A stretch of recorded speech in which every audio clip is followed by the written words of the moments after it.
Dear Patriots, before the news starts, please subscribe to our patriotic channel by clicking the subscribe button. Give us a thumbs up to this video. Don't forget to leave your opinion below in the comments section. Share the news on Facebook and Twitter so your friends see it. Thank you. MSNBC falls for fake news story about Trump watching the Gorilla Channel for 17 hours a day. A Twitter account decided to write a fake excerpt from Wolf's new anti-Trump book Fire and Fury. It accused Trump of demanding that his White House staff find him the Gorilla Channel that he watches for 17 hours a day. The excerpt was supposed to be a joke, and over-the-top ridiculous. Unfortunately, thousands of liberals fell for it. Wow, this extract from Wolf's book is a shocking insight into Trump's mind, wrote the Twitter account that pixelated boat on his first night in the White House. President Trump complained that the TV in his bedroom was broken, because it didn't have the Gorilla Channel. Trump seemed to be under the impression that a TV channel existed that screened nothing but gorilla-based content, 24 hours a day. It said. To appease Trump, White House staff compiled a number of gorilla documentaries into a makeshift Gorilla Channel, broadcast into Trump's bedroom from a hastily constructed transmission tower on the South Lawn. However, Trump is unhappy with the channel they had created, moaning that it was boring because the gorillas aren't fighting. It said. It continued, staff edited out all the parts of the documentaries where gorillas weren't hitting each other, and at last the president was satisfied. On some days he'll watch the Gorilla Channel for 17 hours straight, an insider told me, it said. The same user posted a follow-up, writing, that feeling when you parody a guy making up shit about Trump but people believe it, so you become part of the problem. So many liberals fell for it, including Scott Dworkin, an MSNBC contributor, who angrily tweeted about it. Eric Garland, who describes himself as strategic intelligence analyst for corporations and governments, also fell for it.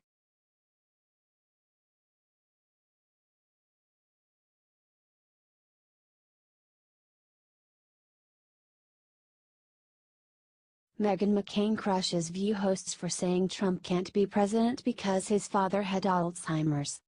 The ladies of The View tried to diagnose President Trump with a mental condition because they don't like his way of thinking and talking. They were discussing the newest tabloid garbage book against Trump, Fire and Fury, when they brought up the fact that Trump's father had Alzheimer's disease. We know that Trump's father died after having Alzheimer's for 6 years, said Hostin. The implication is that President Trump has it as well. We're gonna talk about that because he's reportedly unraveling over this. He's yelling at staffers, he can't stop watching all the bad press about him, he repeats these terrible things people say about him over and over again, claimed Behar without evidence. They continued to talk about Trump and his father, who died in 1999, connecting the death to President Trump. I'm sorry. Do any of us have a medical degree, though? Said Meghan McCain finally. This is an ambiguous area, self-diagnosing, we're not doctors. And again, there's a lot of bigger problems that are going on, and diagnosing our president's mental health, we're not doctors, we're talk show hosts. Said McCain. Are you sick of the fake news media constantly trying to diagnose the president with mental health diseases?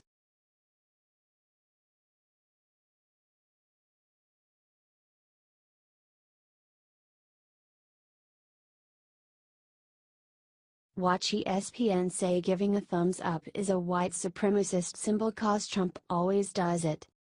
ESPN host Katie Nolan appeared on Viceland's Desus and Mero, where she called President Trump "f***ing stupid" and claimed that giving a thumbs up is a symbol of white supremacy.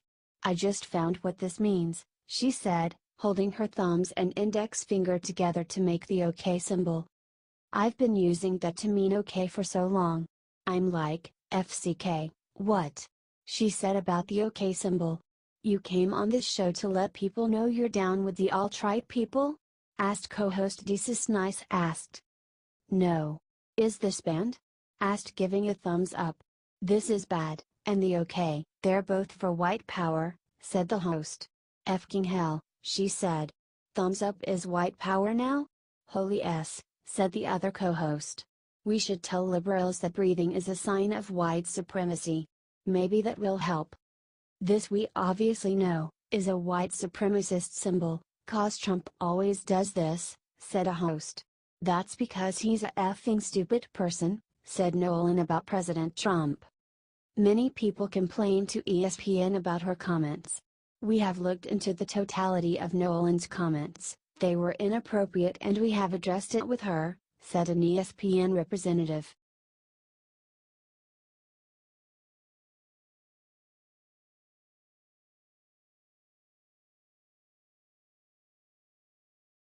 We are talk show hosts. Meghan McCain destroys Whoopi for trying to diagnose Trump's mental health.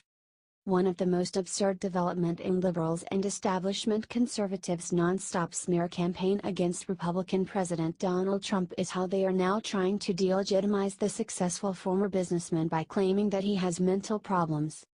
In recent days, a slew of left-wing media figures have used their TV pulpits to play armchair psychiatrist and diagnose the president's psychological state, despite the fact that they are all entirely unqualified to do so. On The View, conservative Meghan McCain scolded Whoopi Goldberg and her other liberal co-hosts when they, too, attempted to diagnose Trump. Said Joy Behar on the ABC show, discussing the new book Fire and Fury, "I have said from the beginning, I think he, President Trump, has short-term memory loss. He says it and the next minute he says it again." Paula Faris admirably checked her, saying, "How often do a lot of us do that? I have short-term memory loss." Undeterred Joy, however, continued, snapping, "You don't understand what it is if you say that. What it is, I say to you, do you like my jacket? It's really cute, I bought it at Bergdorf. Then you say something. I go, do you like my jacket? It is really cute. I bought it at Bergdorf. That's what short-term memory loss is." This is when McCain jumped in and chided them, saying, "So do any of us have a medical degree though? I mean, we're not doctors." Replied Behar, "I don't need a medical degree for what I just said." Hit back McCain, "You're diagnosing.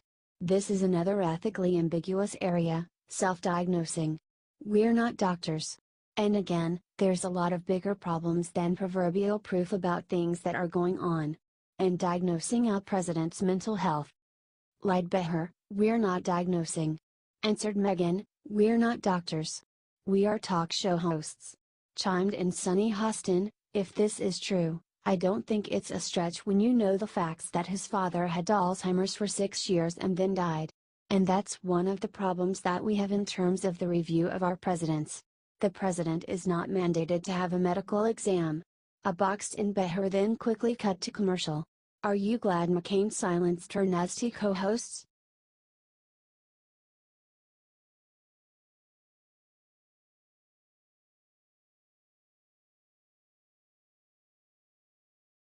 Three Republican women just defeated Beyonce as the most admired people in the world. Liberals love to pat themselves on the back and claim the moral high ground over Republicans, despite the fact that they support abortion and welcome the degradation of America's cultural values in the name of tolerance and diversity. Loudmouth liberal politicians, media figures and celebrities like to consider themselves to be respected, although they just received a jolt when a recent poll shows that more and more conservative public figures are increasingly being respected instead. Nonpartisan research group Gallup recently put out its annual list of the people who are most admired by Americans. Pop singer and outspoken Obama supporter Beyonce Knowles, who usually holds a high position on the list, was unexpectedly supplanted by three female conservatives. Ahead of Beyonce on the list were George W. Bush's former National Security Advisor Condoleezza Rice, current First Lady Melania Trump and current U.S. Ambassador to the United Nations Nikki Haley. Described Gallup in their write-up about slumping support for liberals, Clinton's and Obama's standings this year are more tenuous than in the past. They continued, the 9% who name Clinton is the lowest percentage she has received since 2002, when 7% named her in another close first-place finish. Clinton won the title this year in the same poll she registered a personal low favorable rating. This indicates she remains top of mind for enough people who like her to be named more than any other woman in response to the open-ended question, finishing ahead of some women who may be better liked overall but are not as prominent in people's minds. The percentage of adults naming Obama as the most admired man is down from 22% last year, but he has been at or near 17% in several other years. Are you glad more and more people are respecting prominent Republican women?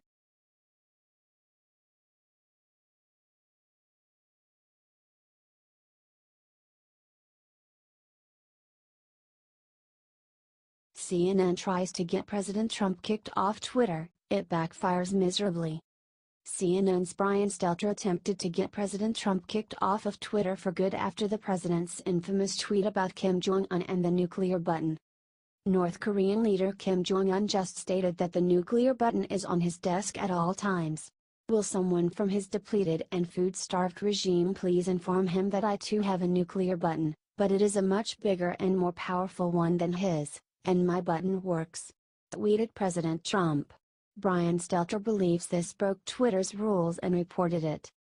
He said it was a violent threat. You may not make specific threats of violence or wish for the serious physical harm, death, or disease of an individual or group of people, says Twitter's guidelines. Trump is the biggest reason Twitter is still in business, and so of course, they rejected Stelter's ridiculous claim. We hold all accounts to the same rules, and consider a number of factors when assessing whether tweets violate our rules, responded Twitter. Twitter claimed that Trump's tweet was too vague to be considered a threat. Nice try, CNN. No matter how much they want to censor our president and stop him from speaking the truth, they will fail.